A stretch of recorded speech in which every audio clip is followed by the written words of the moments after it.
Welcome. Buat kalian yang baru join, jangan lupa subscribe, like, dan komen ya, supaya aku semangat buat videonya. Terima kasih.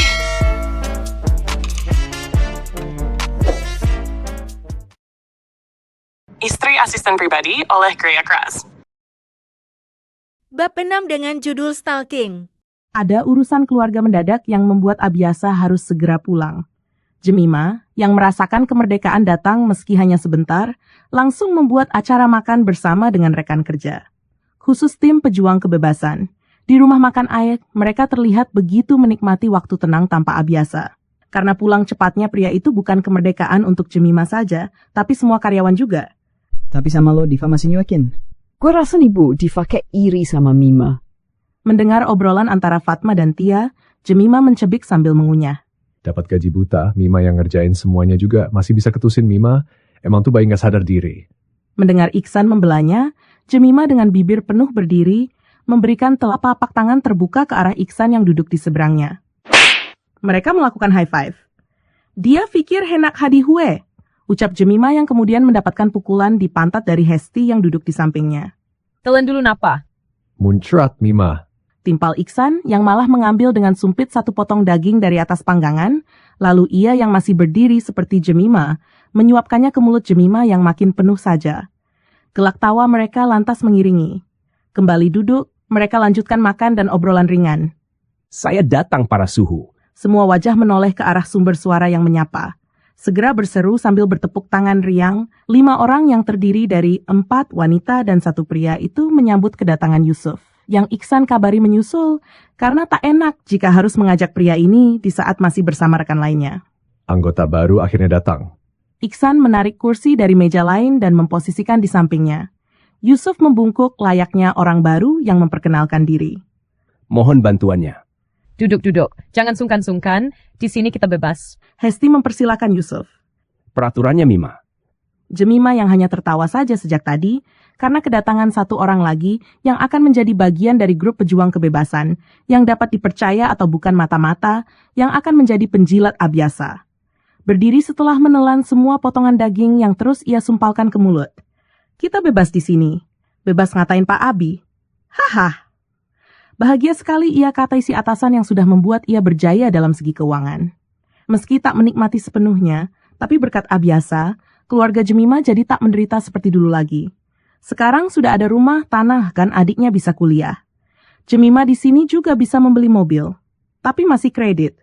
Alasan kuat yang membuat ia tak bisa lepas dari Abiasa. Jadi apa keluhannya wahai anak muda? Tia bertanya sambil menyodorkan segelas es teh pada Yusuf. Akhir-akhir ini entah mengapa Yusuf sering sekali diamuk oleh Abiasa. Sedikit saja melihat salahnya, Abiasa akan membuat pria itu bekerja bagai kuda. Lalu jika tak ada salahnya, maka akan dicari-cari sampai Yusuf terlihat salah. Karena anak baru, mendapatkan teman pun tak bisa asal menjadi tempat bercerita, karena banyak penjilat yang sibuk mencari perhatian Abiasa. Akhirnya Yusuf hanya mampu menceritakan keluh kesahnya pada Iksan dan orang-orang yang kini duduk di sekitarnya. Menurutnya, hanya 5 orang ini yang dapat dipercaya untuk tak memanfaatkan keluh kesahnya demi mengambil simpati Abiasa. Bahkan Jemima, yang 10 tahun bekerja dengan tiran itu pun bisa memahami posisinya dengan baik. Kesalahan Santi dilimpahkan ke saya, suhu. Yusuf, yang merupakan staf perencanaan, mengambil gelas yang Tia sodorkan padanya dan meneguknya hingga tersisa setengah. Sudah aku bilang, yang buat rincian anggaran itu bukan saya, Pak. Saya cuma mengetiknya saja. Tapi Pak Yasa bilang, kamu ngatur-ngatur saya. Beruntung mereka duduk di paling belakang restoran yang tak banyak pengunjung, jadi pekikan Yusuf tak banyak menarik perhatian. Begitu meluap-luap, Yusuf berdiri lalu bersedekap meniru gaya Abiasa. Kamu lembur malam ini, kerjaan kamu tidak ada yang benar. Jemima yang sedang minum sontak tersedak. Dia ada di sana ketika Abiasa mengatakan hal itu pada Yusuf. Sebenarnya lo bikin dosa apa sih, Suf? Kok 2 minggu ini kena murka terus? Yusuf kembali duduk sambil menggeleng lemah. Nggak tahu, Bu. Jawabnya pada Fatma. Salah ketik, huruf B jadi V aja diamuk. Padahal cuma itu aja typonya. Dibilang suruh les komputer lagi. Hanya mampu mendengarkan tanpa bisa memberi bantuan. Karena musuh yang mereka hadapi adalah bos tiran yang paling berkuasa. Akhirnya grup pejuang kebebasan itu tertawa saja. Selamat datang ke neraka Abiasa, Yusuf. Ujar Hesti kemudian. Tingkatan neraka paling tinggi di akhirat adalah jahanam. Kalau di dunia Abiasa. Iksan menyambung ucapan Hesti, dan lagi-lagi Tawa pun mengiringi. Mereka ini memang sekumpulan manusia munafik yang asik membicarakan si pemberi makan. Tapi mau apa dikata? Jika tak ingin gila, mereka harus meluapkan semua rasa kesalnya karena membalas Abiasa pun tak bisa. Mim, itu HP lo getar dari tadi. Segera mengambil ponsel dari dalam tas yang bersandar di kaki Hesti, Jemima mendesis sebal saat tahu siapa yang menghubunginya. Masih aja ganggu. Omel dalam hati dari wanita berambut blond yang menjuntai cantik hingga bawah bahu itu. Hih, diem dulu anak jin nelpon, katanya kemudian. Semua seketika diam dari pembicaraan tentang kejamnya Abiasa ketika tahu siapa yang menghubungi Jemima. Mau lo angkat? Tanya Fatma, ibu dari sepasang anak kembar, dan Jemima hanya mengangguk dengan ekspresi tak rela. Menjawab segera panggilan tersebut, Jemima belum buka mulut karena dari seberang sana, Abiasa langsung bersuara. Temani saya makan. Selalu seenak hati. Bahkan tak ada kata tolong atau sekadar basa-basi menanyai ia apakah sibuk atau tidak. Iya pak. Jemima menahan hela napasnya yang jadi begitu berat. Lagian untuk apa makan saja mencari dirinya? Memangnya pria itu bisa mati jika makan tanpa ada Jemima? Tapi saya lagi di luar pak. Jemima memutar otak, mencari-cari alasan agar Abiasa berhenti mengganggunya. Untuk malam ini saja. Habis ini mau tidur. Saya Iya, saya tahu. Tahu? Bapak tahu saya capek? Kalau begitu, mengapa malah mencarinya untuk makan saja? Tahu kalau kamu di luar. Hah? Jemima langsung membekap mulutnya sendiri. Jawaban Abiasa entah kenapa terasa seperti firasat buruk bagi Jemima yang langsung mengedarkan pandangan. Jangan-jangan dia di sini. Jemima memegang dadanya yang tiba-tiba berdebar. Bapak di mana? Duh Mima, wanita itu melirik teman-temannya yang mulai tertular kecemasannya. Kenapa? Dia bertanya tanpa suara, dan Jemima hanya menggeleng lesu. Dia belum tahu pasti sumber ketakutannya yang tiba-tiba datang ini, tapi kewaspadaannya sudah memberinya sinyal. Abiasa pasti menguntit dirinya. Tapi kenapa? Dosa apa yang ia punya pada pria itu sampai? Saya berdiri di samping mobil kamu. Sial, Abiasa memang selalu tak bisa biarkan hidupnya tenang. Tiba-tiba saja, ia diminta pulang. Abiasa, yang hanya akan mengunjungi orang tua ketika butuh saja, diminta naikkan gaji, dan terpaksa mendatangi ayah dan bunda yang makin hari makin cerewet saja. Yang paling cerewet adalah Lerita, ibundanya.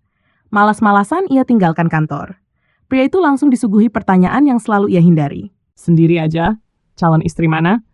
Kalau sudah begitu, Abiasa hanya akan memutar bola mata jengah, lalu menyalami orang tuanya sebelum berkata, Aku pulang. Lerita gemas sekali pokoknya dengan si bungsu yang kini menjadi anak tunggal ini. Hanya akan bicara secukupnya, tapi sekali buka suara pasti mengandung duri. Kamu tuh mau sampai kapan sendiri terus sih? Lerita menahan Abiasa yang benar-benar ingin pulang. Mengamit tangan sang putra yang duduk di sampingnya, ia menatap wajah Abiasa yang mirip sekali dengannya, tapi cara bicara persis seperti suaminya yang duduk di single sofa dengan ponsel di tangan, enggan membantu ia membujuk Abiasa agar mau menikah. Umur udah 32 nak, nikah, biar ada yang ngurusin. Lerita, yang tahun ini usianya akan memasuki angka 59, begitu takut jika sampai usia 60 belum bisa menimang cucu dari Abiasa. Senantiasa diam, malah lirikan matanya jatuh pada ponsel di tangan sang ayah, Benu, yang duduk di hadapannya. Abiasa sedikit tersentak saat mendapatkan tepukan ringan dari sang ibu di pahanya. Wanita dengan keriput di wajah, namun masih meninggalkan jejak kecantikan itu lalu cemberut. Jangan cuekin bunda. Abiasa hanya menaikkan sebelah alis saja. Kapan mau nih? Tujuan nikah tuh apa sih? Pria yang 2 bulan lagi akan memasuki angka 33 itu lalu bertanya. Dan karena jarang sekali merespon rengekan sang ibu, Benu mengangkat kepala dari layar ponsel. Ia tinggalkan permainan soliter untuk menatap wajah sang putra. Tujuan nikah? Lerita berdecak kasar. Punya keturunan lah, meneruskan nama keluarga. Kalau ternyata nggak bisa punya anak gimana? Banyak pasangan yang menikah tanpa anak. Kamu mandul. Lirikan langsung berlari ke arah Beno yang begitu datar. Abiasa hanya menipiskan bibir. Ayahnya kalau bicara memang suka sembarangan. Ayah, kalau ngomong yang benar Lerita langsung menyanggahnya. Anak kita ini sehat. Wanita dengan hijab panjang itu mengelus lengan Abiasa. Ya kan, nak? Tapi kok dari nadanya terdengar ragu. Abiasa memutar bola mata jengah. Ya aku juga nggak tahu. Belum pernah hamilin orang. Dengan begitu ringan tangan Lerita memukul bahu putranya. Namun, sebagaimana Abiasa bersikap, pria itu hanya diam seolah pukulan sang ibu adalah sentuhan ringan nyamuk yang numpang makan malam. Jangan ngawur kamu ya. Hamilin nggak apa? Ayah. Lerita menghardik suaminya dengan pelototan yang membuat Beno kembali menatap layar ponselnya sambil bergumam pelan. Dinikahin dulu maksudnya. Nah, itu. Sebenarnya alasan Abiasa enggan menikah. Dia yang tampak berwibawa ini bisa hancur pamornya jika jadi pria yang takut istri. Seperti Beno pada Lerita. Ya makanya bantuin cari jodoh buat Yasa. Kalau anaknya nggak laku, kita mau... Cih, Tak peduli dengan tata krama, Abiasa berdecih mendengar kata tak laku. Keluar dari bibir ayahnya. aku nggak main dukun kayak ayah. Lerita langsung menjawar sang putra, sementara Beno segera kembang kempis hidungnya. Iya, dia pendek, hitam, gendut, tapi bisa mendapatkan Lerita yang cantik, putih, tinggi. Tapi dia murni mendapatkan sang istri dari pesonanya yang memang memikat hati. Udah, Bunda nggak mau tahu. Lerita berdiri. Dia sudah lelah sekali berhadapan dengan Abiasa yang selalu saja menghindar tiap kali membicarakan soal jodoh, dan kali ini ia tak mau kecolongan lagi. Ini Bunda ada foto-foto anak teman Bunda. Dari kolong meja, ia keluarkan amplop dan kembali duduk sambil menyerahkan satu foto yang ia ambil dari kertas putih itu. Ini namanya berlian. Senyum Lerita mengembang lebar. Cantik kan? Zaman sekarang masih ada foto kertas begitu. Beno tiba-tiba memberi komentar, namun delikan sang istri membuat ia kembali menunduk, melihat layar ponselnya. Cantik kan? Wanita itu kembali pada Abiasa yang meringis samar. Biasanya cuma ada di CV. Biasa. Bisa nggak usah gubris ayah kamu dulu? Lerita menyentuh kepalanya. Bisa gila ia hadapi sang putra, padahal selalu bertemu dengan Beno saja sudah mengambil setengah kewarasannya. Tersenyum kecut, Abiasa lalu memandangi selembar kertas di tangannya. Untuk beberapa saat, ia diam seolah menilai, sebelum kemudian menyerahkan kembali pada sang ibu yang tampak begitu berharap. Gimana? Masih muda loh. Umurnya 20 ti. Aku nggak suka sama orang yang nggak bisa rawat dirinya sendiri. Alis Lerita bertaut. Dia pandangi foto gadis bernama Berlian ini untuk mencari bagian mana yang bisa dikatakan tak bisa merawat diri. Tapi belum ia bertanya lebih rinci, Abiasa yang bersedekap segera menjelaskan. Dengan tubuh sekurus itu, dia bisa menjatuhkan pamorku. Dikira orang nggak mampu makan nanti. Astaga! Lerita menutup wajah dengan 5 jari yang terbuka lebar. Ada saja alasan tak masuk akal yang Abiasa buat untuk menolak perjodohan yang ia tawarkan. Ya udah, yang ini. Mencari-cari yang pas sesuai dengan kriteria sang anak, barangkali, Lerita menyerahkan satu foto lagi pada Abiasa yang hanya melirik saja. Dia kerja? Iya, dia Enggak, untuk apa menikah kalau nanti sulit bertemu? Wajah Lerita mulai memerah. Tapi, sabar. Dia harus mempunyai kesabaran seluas samudra untuk menghadapi putranya. Apalagi ketika ia lirik sang suami, yang sejak tadi lebih asik dengan ponsel daripada menolong ia, yang begitu berusaha untuk menghapus status lajang di identitas pengenal sang putra. Dia harus sabar. Harus semakin sabar. Kalau begitu yang ini. Ia berikan foto yang lain. Nggak kerja, nggak terlalu kurus juga, nggak gendut juga, kulit putih bersih, usia 25, kerjaannya cuma di rumah, ketemu terus kalian nanti. Lerita sabar. Hanya saja ia tak bisa untuk tak mempertegas tiap kalimat yang ia ucapkan. Sempurna. Imbuhnya lagi sebelum diam menanti jawaban Abiasa yang menaikkan sepasang alis. Lerita menunggu jawaban sang putra dengan segumpal emosi yang akan meledak jika sekali lagi ditolak. Sementara Beno yang jadi ikut penasaran, menggulirkan bola mata ke atas, menjeda permainan untuk menunggu keputusan Abiasa yang tampak berpikir. Beno tebak sih, putranya hanya sedang memikirkan bagaimana caranya menolak foto ketiga yang Lerita sodorkan. Nggak pernah kerja. Ia bertanya lambat dan Lerita segera mengangguk tegas. Aku benci dengan pemalas. Alah, sudahlah. Lerita langsung membanting amplop di tangan. Beno hanya bergumam pelan karena tahu jika putranya pasti akan beralasan untuk menolak. Sementara Abiasa sendiri kemudian berdiri. Aku pulang dulu, Bun, ya. Permisi. Bahkan tak mau susah payah meredam emosi sang ibu yang pasti akan meluapkan marah pada Beno, yang makin menghela napas pasrah. Abiasa langsung bergerak cepat untuk keluar sebelum ibunya mengejar. Dari area carport, ia masuk ke mobil secepatnya, kemudian segera melajukannya, dan napas lega baru bisa ia embuskan saat berhasil keluar dari pekarangan rumah sang ibu yang dibangun sederhana di atas tanah yang cukup lebar. Akhirnya ia berhasil kabur dari Lerita, yang tadi memanggil ia dengan alasan sakit. Tapi ketika tiba, ibunya bahkan terlihat sangat sehat.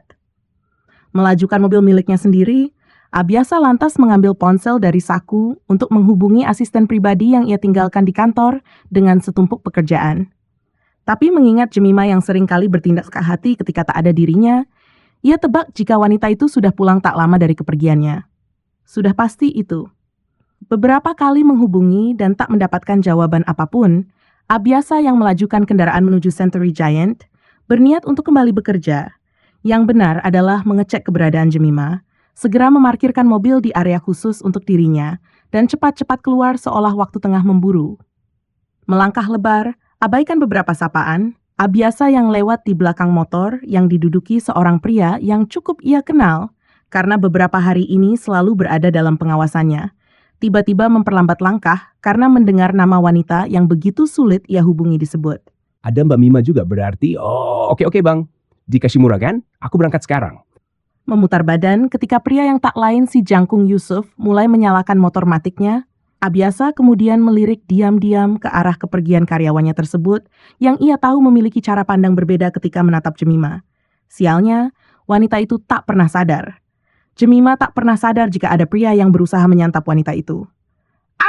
Benar-benar membuat dia kesal.